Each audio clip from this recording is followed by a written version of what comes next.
കല്യാണം കഴിഞ്ഞ് ആദ്യ രാത്രിയിലേക്ക് കടക്കുമ്പോൾ പെൺകുട്ടി ഓർക്കുകയാണ്, ഒരു മൃഗവുമായി എങ്ങനെ ഒരുമിച്ച് കിടക്കും, രാത്രിയിൽ തന്നെ ആക്രമിക്കുമോ എന്ന ഒരുപാട് ചോദ്യങ്ങൾ അവളിലൂടെ മിന്നിമറഞ്ഞു പോകുന്നുണ്ടായിരുന്നു.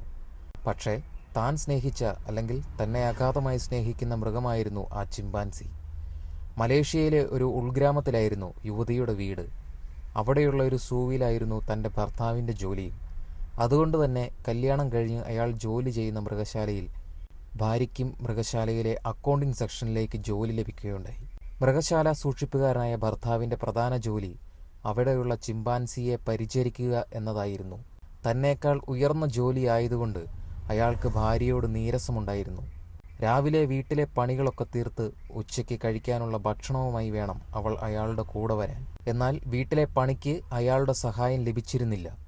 ചെറിയ കാര്യം മറന്നാലോ അല്ലെങ്കിൽ രാവിലെ ഇറങ്ങാൻ കുറച്ച് വൈകിയാലോ അയാൾ മർദ്ദിക്കുമായിരുന്നു.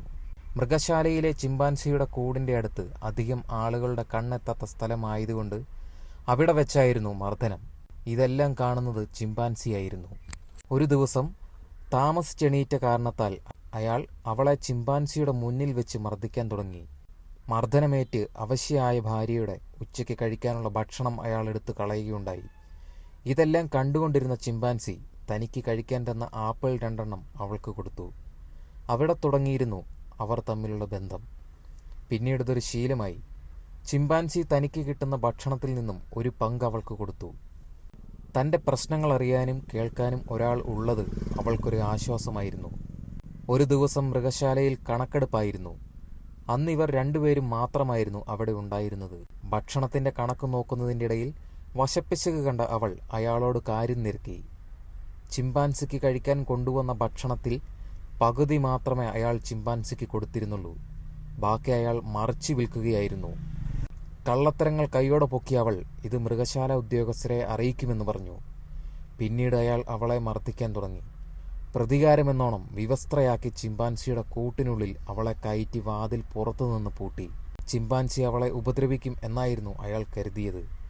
എന്നാൽ തനിക്ക് കിടക്കാൻ കൊടുത്ത തുണിക്കഷ്ണം അവളുടെ ശരീരത്തേക്ക് എറിഞ്ഞു കൊടുക്കുകയാണ് ചിമ്പാൻസി ചെയ്തത്. ഇതുകൂടെ ആയപ്പോൾ അവർ തമ്മിലുള്ള ബന്ധം കൂടുതൽ ഉറച്ചു. പിന്നീട് അവളും ചിമ്പാൻസിയും കൂടുതൽ അടുക്കുകയായിരുന്നു. അവൾ ചിമ്പാൻസിക്ക് ഏറ്റവും ഇഷ്ടപ്പെട്ട ഭക്ഷണങ്ങൾ എല്ലാ ദിവസവും കൊണ്ടു കൊടുക്കുമായിരുന്നു. ഇതെല്ലാം കണ്ടുകൊണ്ടിരുന്ന ഭർത്താവിന് ഭാര്യയുടെ പോക്ക് അത്ര ശരിയല്ലെന്ന് തോന്നി. തൻ്റെ ദേഷ്യവും പ്രതികാരവും മുഴുവൻ ചിമ്പാൻസിയിലേക്കായി. ഒരു ദിവസം ചിമ്പാൻസിക്ക് കൊടുത്ത ഭക്ഷണത്തിൽ വിഷം കലർത്തി അയാൾ നൽകി. എന്നാൽ വിഷത്തിൻ്റെ മണം ഉള്ളതുകൊണ്ട് ചിമ്പാൻസി അത് കഴിച്ചില്ല. കഴിക്കാത്ത ഭക്ഷണം കഴിക്കാൻ വരുന്ന കാക്കകൾ അത് ഭക്ഷിക്കുകയും മരണമടയുകയും ചെയ്തു.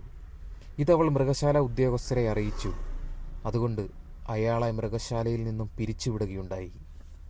ഇതിൻ്റെ പ്രതികാരമെന്നോണം അയാൾ അവളെ ക്രൂരമായി മർദ്ദിച്ചു.